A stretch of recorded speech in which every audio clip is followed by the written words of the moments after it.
Hello बच्चों, let's read the question. The question says the magnetic movement of a paramagnetic material is. तो बच्चों यहाँ पे आपको मैग्नेटिक मूवमेंट बताना है पैरामैग्नेटिक मटेरियल का। इन्फिनिटी होता है, जीरो होता है, या कांस्टेंट बट लो होता है, या फिर नन ऑफ द अबव। तो सबसे पहले बच्चों अगर हम बात करें की कंसेप्ट की, तो आपको कुछ बेसिक प्रॉपर्टीज पता होनी चाहिए मैग्नेटिक पैरामैग्नेटिक मटेरियल्स की। ठीक है, तो यहाँ पे बच्चों हम बात करते हैं की कंसेप्ट की। तो की कंसेप्ट हो जाएगा बच्चों आपको यहाँ पर बेसिक प्रॉपर्टीज क्लियर होनी चाहिए। ठीक है, तो फर्स्ट प्रॉपर्टी है बच्चों यहाँ पर, फर्स्ट प्रॉपर्टी में लिख रहा हूँ यहाँ पर, when no external magnetic field is applied, when no external magnetic field is applied, when no external magnetic field is applied, the individual atoms जो होते हैं बच्चों इन मटेरियल के, जो इंडिविजुअल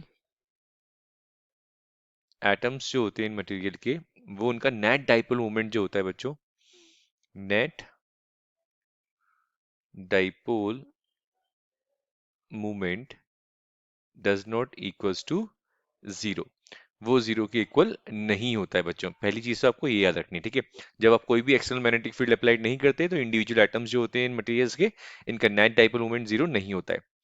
सेकंड पॉइंट अगर हम बात करें बच्चों, if they are placed in the external magnetic field, if they are placed in the external magnetic field, what will happen? they are they are feebly attracted, they are feebly attracted in the direction of external magnetic field, feebly attracted in the direction of feebly attracted in the direction of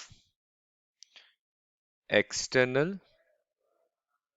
magnetic field, in the direction of external magnetic field. तो ये दो basic point है, इससे आप इसका answer easily दे सकते हैं। तो ये आपकी प्रॉपर्टीज आपको की कंसेप्ट में अच्छे से क्लियर होनी चाहिए, तो आप इजीली इस क्वेश्चन को सॉल्व कर सकते हैं। तो क्या मैग्नेटिक मूवमेंट जो होता है पैरामैग्नेटिक मटेरियल इन्फिनिटी होता है? नहीं होता है। ठीक है, so infinity is the incorrect option. क्या मैग्नेटिक मूवमेंट जीरो होता है? तो जीरो भी नहीं होता है। ठीक है, इंडिविजुअल एटम्स का कुछ ना कुछ इनका अपना पर्टिकुलर डाइपोल मूवमेंट होता है। ठीक है, बट लो होता है। ठीक है, इतना स्ट्रांग नहीं होता, बट लो होता है। ठीक है, और कांस्टेंट रहती है वैल्यू। तो इस वजह से हमारा करेक्ट ऑप्शन क्या हो जाएगा बच्चों? थर्ड हो जाएगा। And fourth, none of the above, it is also incorrect. So बच्चों यहाँ पे अगर हम बात करें अपने करेक्ट ऑप्शन की, तो यहाँ पे हमारा करेक्ट ऑप्शन हो जाएगा बच्चों थर्ड।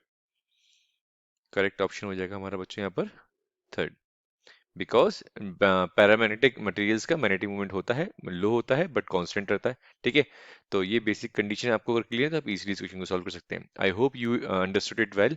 ऑल द बेस्ट बच्चों।